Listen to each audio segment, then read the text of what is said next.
오늘 우리가 살펴볼 계시록 내용은 22장 이제 10절과 11절, 12절, 13절 말씀까지 좀 보도록 하겠습니다. 오늘은 이제 주제가 이제 보상입니다. 오늘 이제 주께서 마지막 내용을 종합해서 이제 오늘 설명하는 가운데 그리스도께서 오시는데 속히 오신다는 이유와 이제 목적들이 이 안에 또 담겨져 있습니다. 우리 그 내용을 좀 살펴보도록 합시다. 먼저 살펴볼 것은 이제 10절입니다. 10절 내용을 좀 보도록 할까요? 10절 내용을 좀 보겠습니다. 우리 10절 말씀 같이 읽겠습니다. 시작. 또 내게 말하되 이 두루마리의 예언의 말씀을 임봉하지 말라. 때가 가까우니라. 아멘. 아멘. 지금 천사가 또 이제 요한에게 말하고 있습니다. 이 두루마리의 예언의 말씀을 임봉하지 말라. 한번 임봉하지 말라는 것을 좀 신경을 우리가 좀 관심을 좀 기울이려고 하는데요. 임봉하다는 것은 닫는 것입니다. 보지 못하게 가리는 것이죠. 근데 임봉하지 말라고 그래요. 왜 임봉하지 말라는 것은 이제 오픈해라. 이 말의 의미는 보게 하라, 또 알게 하라는 것입니다.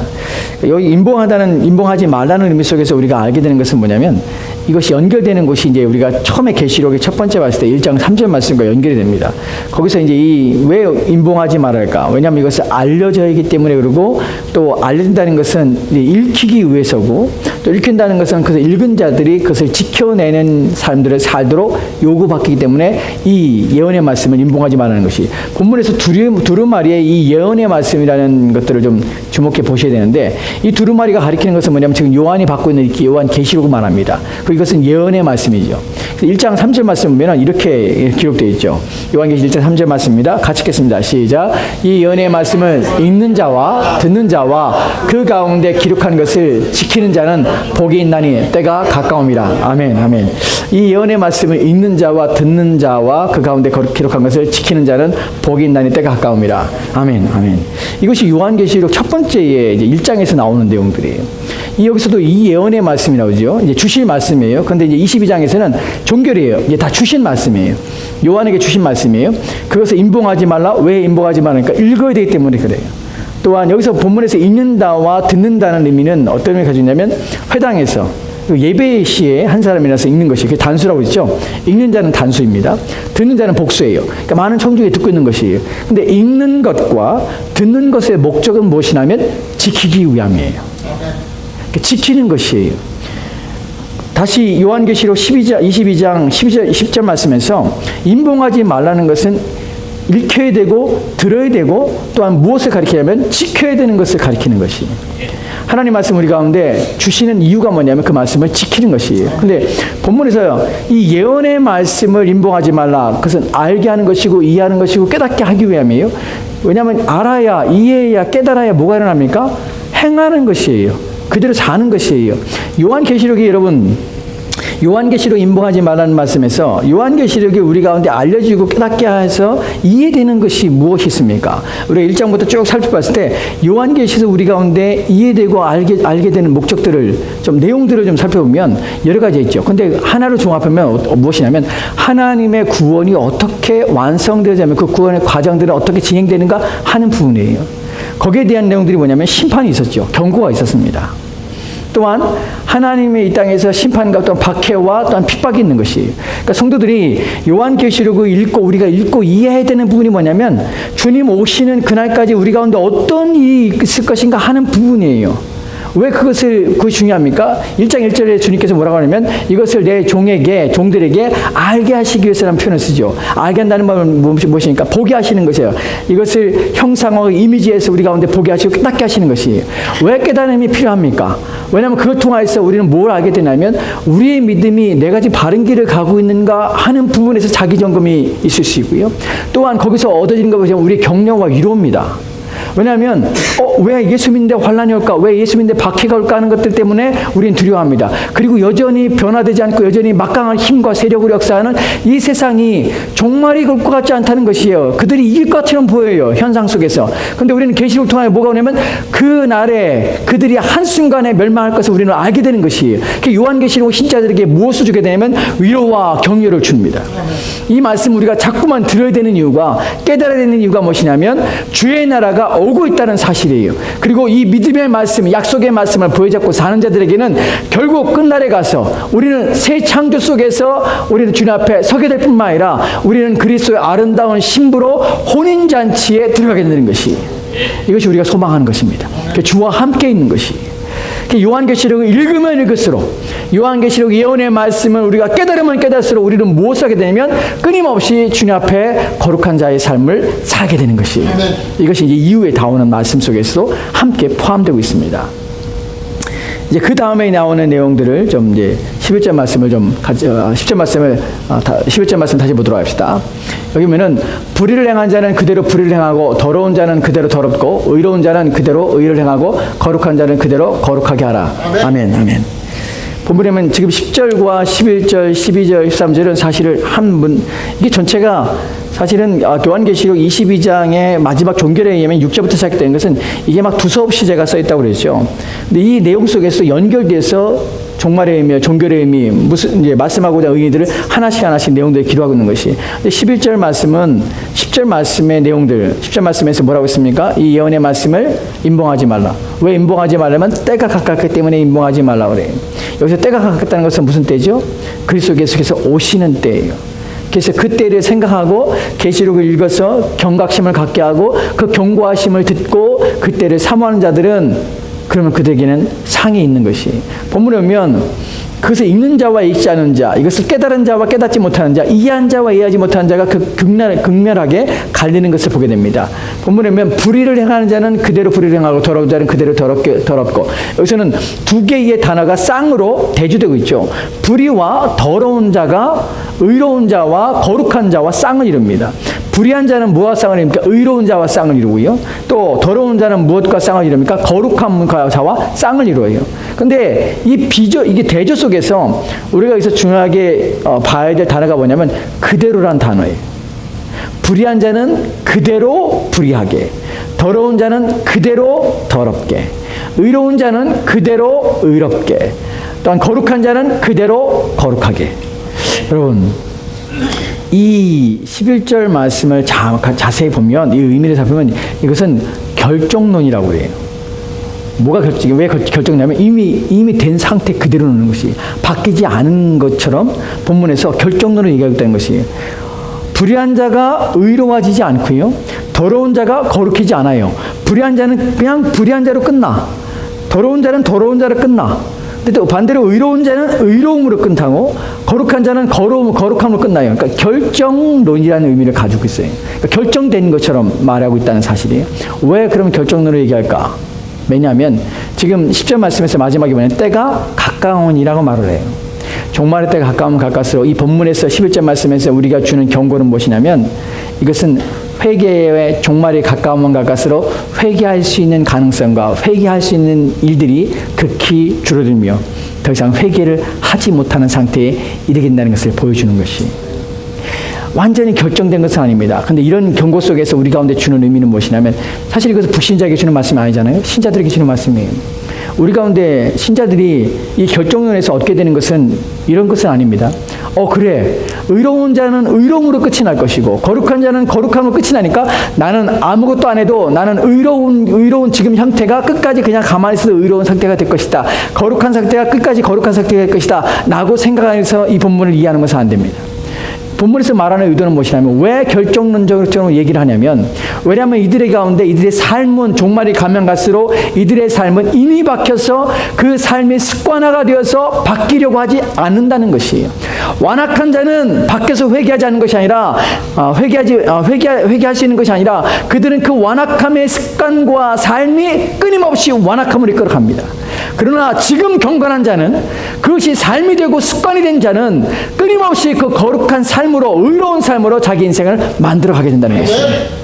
여러분, 본문에서 우리가 10절 말씀에서 뭐라고 했습니까? 임봉하지 말라. 왜요? 읽어이기 때문에 그래요. 깨달아기 때문에 그래요. 이해하기 위해서 그런 것이에요. 이들은 어떤 자입니까? 지금 의로운 자, 지금 거룩한 자는 뭐 하는 자입니까? 이 계시의 말씀을 묵상하며 이해하며 깨달아서 그것을 자기의 삶의 습관과 삶의 태도와 자세로, 또한 삶의 동기와 의미로, 또한 목적으로 삼고 이들은 지속적으로 자신의 삶을 변화시키며 살아가는 자들입니다. 그렇기 때문에 이들은 의로운 삶이 의롭게 결정나는 것이에요. 이들은 거룩한 현재의 삶이 거룩해지는 것이에요. 종말에 가면 갈수록 그렇습니다. 때가 가까우면 가까울수록 그렇습니다. 근데 우리는 계시록에 대해서 말씀을 읽고 이런 경과심을 받는 자들 중에서 그래서 깊이 인식한 자들은 날마다 자기를 새롭게 하는 일에 온 힘을 기울이게 됩니다. 그래서 새롭게 되는 것이에요. 근데 그렇지 않은 자들은 사실은 문제가 되죠. 우리가 반대로 생각해서 더러운 자들과 이 불의한 자들은 더 이상 회개할 기회가 없는 것이에요. 근데 못 깨닫죠. 그래서 인식하지 못하는 것이죠. 그것이 이제 안타까움입니다. 돌이켜야 되는데 돌이킴이 없는 것이에요. 12절 말씀에는 또 이렇게 우리 가운데 말씀하고 있습니다. 같이 읽겠습니다. 시작. 보라, 내가 속히 오리니 내가 줄 상이 내게 있어 각 사람에게 그가 행한 대로 갚아주리라. 아멘, 아멘. 10절 말씀과 12절 말씀을 기억합시다. 10절 말씀에서는 이 예언의 말씀, 두루마리 예언의 말씀을 봉하지 말라. 알게 하라, 읽게 하라, 깨닫게 하라, 지키게 하라. 왜냐하면 때가 가까우니라. 주님 오시려 가까웠다. 그리고 그러한 자들은 두 부류가 있는데 그 말씀에 대해서 이해하지 못하고 깨닫지 못하는 자들은 불의한 자는 불의한 대로 끝날 것이고 더러운 자는 더러운 자로 끝날 것이고 그러나 그 말씀을 깨달아 알아서 자기의 삶을 습관을 거룩함으로 인배기게 해서 습관화돼서 의로운 삶을 사는 자는 의롭게 될 것이고 또한 거룩한 자는 거룩한 삶으로 맞추게 될 것이다. 그리고 12절 말씀입니다. 보라, 내가 속히 오리라. 본문에 보면은 보라 내가 속히 오라며 누가 합니까? 주님께서 속히 오신답니다. 속히 오시는데 왜 오십니까? 속히 오는데 이유가 있습니다. 내가 줄 상이 내게 있어라는 것입니다. 주님이 속히 오시는 이유는 무엇이냐면 줄 상 때문에 그러는 것이 우리 가운데 상을 주시기 위해서 속히 오시는 것이에요. 그래서 본문에서 이 상이라는 개념, 상이라는 것이 누가 받을 상이냐면 요한계시록 22장 7절 말씀에는 연결된 내용입니다. 같이 볼까요? 같이 봅시다. 같이 읽겠습니다. 시작. 보라 내가 속히 오니 이 두루마리의 예언의 말씀을 지키는 자는 복이 있으리라. 아멘. 이 예언의 말씀을 지키는 자는 복이 있으리라. 22절 말씀에 우리가 12절 말씀에서 내가 속히 오리니 내가 상을 줄 것이다. 누구에게 상을 받습니까? 이 예언의 말씀을 지키는 자들이 상을 받게 될 것입니다. 그것을 얘기하는 것이에요. 그렇다면 이 예언의 상을 다시 22절 말씀 볼까요? 12절 말씀 볼까요? 12절 말씀에는 내가 속히 내가 줄 상이 내게 있어 각 사람에게 행한 대로 갚아주리라. 근데 내가 줄 상이 내게 있어 라고 하면서 내 상이 있어 각 사람에게 그가 행한 대로 내가 줄 상이 있어 내게 각 사람에게 그가 행한 대로 갚아주려고 합니다. 상이 있는데 또 뒤에 나오는 문장은 각 사람에게 그가 행한 대로 갚아주라는 표현을 써요. 이게 좀 약간 좀 그렇지 않습니까? 상을 주는데 각 사람에게 갚아준다고 그래. 근데 사실은 이 상은 아까 11절 말씀에서 우리가 불의한 자와 더러운 자는 그대로 의로운 자와 거룩한 자도 그대로 그랬어요. 그럼 여기서 우리가 상이랄 때 상은 누구에게 주는 겁니까? 잘한 사람에게 상을 주는 것이죠. 못한 사람에게는요? 벌을 줘야죠. 근데 내가 속히 오리라 내가 상을 주리라. 너에게 줄 상이 있어 내가 상을 주리라. 그리고 각 사람에게 행한 데 내가 보응하리라는 표현을 써요. 근데 사실 한글 성경을 보면 약간 애매하기도 합니다. 근데 원문을 보면 상이란 단어가 가지고 있는 의미가 무엇이냐면 보상이에요. 보상. 그러니까 우리가 상이라면 착한 일을 한 사람에게만 주는 것이 아니라 속히 오는데 예수님께 속히 오시는데 무엇 때문에 속히 오냐면 상 받을 자에게는 상을 주시기 위해서 속히 오시고 벌 받을 자에게는 심판하시기 위해서 속히 오시는 것이 이것을 보상이. 이 12절 말씀이 구약에 있는 내용이 구절이 성취된 것인데 어디 구절이 성취냐면 이사야서 62장 11절 말씀의 성취입니다. 이사야 62장 11절 말씀 볼까요? 같이 읽겠습니다. 시작. 여호와께서 땅 끝까지 선포하시되 너희는 딸 시온에게 이르라. 보라 내 구원이 이르렀으니 보라 상급이 그에게 있고 보응이 그 앞에 있느니라 하셨느니라. 아멘, 아멘. 여호와께서 땅까지 선포하시되 이 종말에 관한 이사야서의 예언 마지막에 있는 내용들 가운데 하나입니다. 이르시되 보라 내 구원이 이르렀나니 보라 상급이 그에게 있고 보응이 그 앞에 있다. 상급과 보응이라는 단어를 씁니다. 그 앞에 있다고 하죠. 근데 상급과 구원이 무엇에 대한 어떤 그 상급이라고 합니까? 보라 내 구원이 이르렀으니 이것이 상급이고 이것이 그들에게 합당한 보응이라는 것이. 사실 우리가 계시록에서 상급의 의미에 대해 성경 제 상급의 의미에서 많은 사람들이 여러 가지 논문을 쓰고 또한 성경의 내용들을 막 찾아보고 하면서 여러 가지 이야기들을 합니다. 상급이 무엇일까? 근데 거기서 이제 어려움을 겪게 되는 것이 뭐냐면 중요한 개념이 우리가 천국에 왔을 때 거기에 만약에 차별이 있다면 그것은 상급이 아니지 않을까. 천국에는 차별이 없다고 우리가 바라봐야 되는데, 왜냐하면 거기서 만약에 누군가 차별이 있다면 거기도 사실은 그 차별 때문에 서로 가운데 상처가 되지 않을까요? 서로 가운데 좀 불편하지 않을까요? 근데 천국은 사실은 그런 개념들은 아니거든요. 차별이나 또 등급이 낮음이 그런 게 없습니다. 근데 이런 상급이라는 것이 그런 개념 때문에 사실은 해석하기가, 이야기가 여러 가지 이야기지만, 사실은 제가 볼 때는 그 상급론에 대한 여러 가지 이론들과 여러 가지 학설들은 너무 과한 것 같습니다. 뭘 빠졌냐면, 성경에서 말하는 가장 중요한 보상과 가장 중요한 상급은 무엇이냐면 우리의 영혼의 구원이에요. 이것에 더한 것은 없습니다. 우리가 이 부분에서 사람들이 왜 구원을 가장 큰 상급이고 하나님 우리가 주신 가장 큰 은혜인지를 왜 이해하지 못하냐면, 구원이라는 것은 교회만 나오면 구원받는다고 생각하기 때문에 그래요. 내가 믿으면 구원받아, 이런 잘못된 생각 때문에 구원은 아주 그냥 아무나 그냥 자기가 원하기만 하면 받는 것처럼 착각해요. 그러나 우리가 성경 볼 때 구원은 절대로 그렇지 않습니다. 하나님의 철저한 은혜요, 국률이요, 자비하십니다. 우리의 어떠한 노력과 인간의 어떠한 힘과 인간의 어떠한 지혜로도 인간은 구원에 결코 이룰 수 없습니다. 그 때문에 우리가 구원의 하나님의 은혜에 대해서 깊이 이해한다면 이 구원만큼 얼마나 내게 주신 큰 복이 더 이상 없다는 사실을 이해하게 되는 것이에요. 내가 그래서 그리스도 안에 있다는 것이 얼마나 복된지, 내가 받아야 될 최상의 복을 나는 받고 있다는 사실 때문에 우리는 감사하며 기뻐야 하는 것입니다. 근데 우리는 그 사실을 몰라요, 사실은. 왜냐하면 구원을 너무나 가볍게 생각하고 구원이 하나님께서 주시는 그 구원의 은혜가 어떠한 시를 이해하지 못하기 때문에 그냥 하찮게 여기 구원받았어 그러면 당신 하나님 구원하십니다 그러면 마땅히 누구나 다 받는 것처럼 이렇게 생각하죠. 그런데 그날에 가서 우리가 받은 이 구원이 얼마나 영광스러움이 얼마나 복된지를 알게 될 것입니다. 언제 알게 되냐면 구원받지 못한 자들을 바라볼 때 그래요. 다시 12절 말씀에 돌아가면 12절 말씀에서 상급을 주시는데, 내가 보응하시는데 각 사람의 행한 대로 보응하십니다.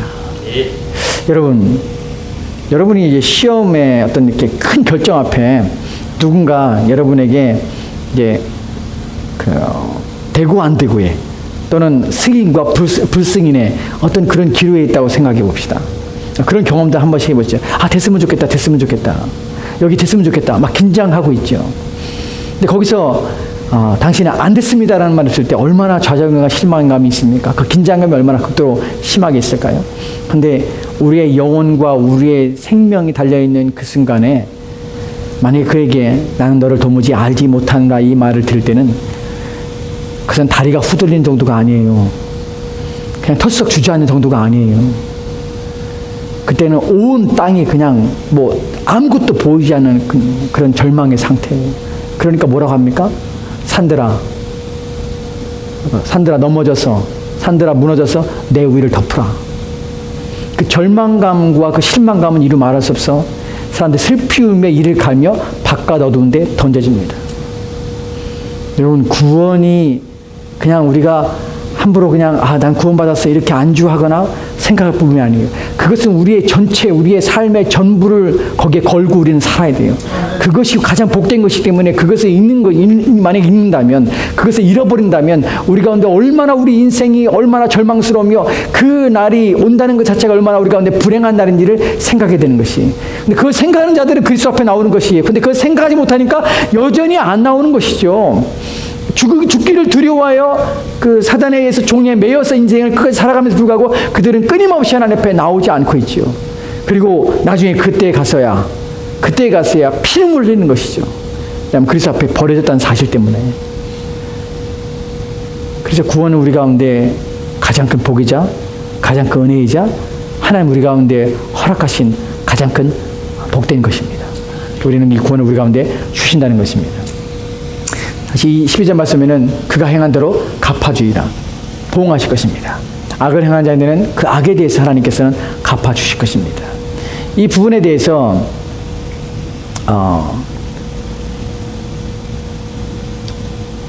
어디죠? 베드로전서 1장 9절 말씀에는 이 보응에 대해서 이렇게 말씀하는 걸 보게 됩니다. 같이 읽겠습니다. 시작. 믿음의 결국은 곧 영혼의 구원을 받음이라. 아멘. 믿음의 결국은 곧 영혼의 구원을 받음이라. 우리의 믿음의 결국은 무엇이냐면 영혼의 구원받는 것이. 이것이 가장 큰 상급이라는 것입니다. 이제 마지막으로 13절 말씀 보도록 합시다. 13절 말씀은요. 22장 13절입니다. 같이 읽겠습니다. 시작. 나는 알파와 오메가요 처음과 마지막이요 시작과 마침이라. 아멘. 아멘. 이 본문은 계시록에 4번 나온다고 말씀을 드렸습니다. 그러니까 알파와 오메가요 처음과 마지막이라. 두 번은 아주 공평하게도 두 번은 누구에게냐면 성부 하나님께 이 문구가 사용되었어요. 그 성부 하나님이 처음과 마지막이요 또한 알파 오메가라라는 표현을 씁니다. 두 번은 예수 그리스도께 표현되었어요. 근데 요한계시록의 마지막 기록된 이 내용들은 누구에게 귀결되냐면 예수 그리스도께 귀결돼요. 예수 그리스도는 누구냐면 알파와 오메가요 처음과 마지막이요 시작과 마침이라. 왜 이 말씀 하시냐면 지금 10절, 11절, 12절 말씀을 누가 확증하냐면 예수 그리스도께서 확증하신다는 것이에요. 왜 이것이 가능하냐? 왜 때가 악하니라 이 말씀을 임봉하지 말라 읽게 하라 깨닫게 하라 너희들이 읽고 깨달으라 그 지켜라. 왜냐하면 내가 속히 올 것이다. 내가 속히 와서 너희들로 하여금 어떻게 내가 상을 줄 것이다. 그러나 보응받을 자에게는 확실히 그들에게 보응할 것이다. 주님께서 지금 이 말씀하시면서 내가 누구기 때문에 그런 말씀이 가능하며 너희들은 신뢰하며 그 말씀을 듣고 그 경고에 대해서 너희들이 귀담아 듣고 그 경고에 따라서 너희들의 마음을 새롭게 하여 의로운 자는 그대로 의로운 삶으로 거룩한 자는 그대로 거룩한 삶으로 끊임없이 살아갈 이유가 무엇이냐면 나는 처음과 마지막이요 알파와 오메가이요 나는 시작과 마침이 되기 때문에 그렇다라는 것입니다. 이 말씀을 우리가 믿는다면 이 말씀을 믿음 받는다면 우리는 이 말씀에 따라 순종하며 살아야 합니다. 이 말씀이 우리 가운데 깊이 인식되어서 주님 오시는 것이 속히 오신다는 사실을 기억하십시오. 우리는 이 마음들을 끊임없이 가져야 돼요.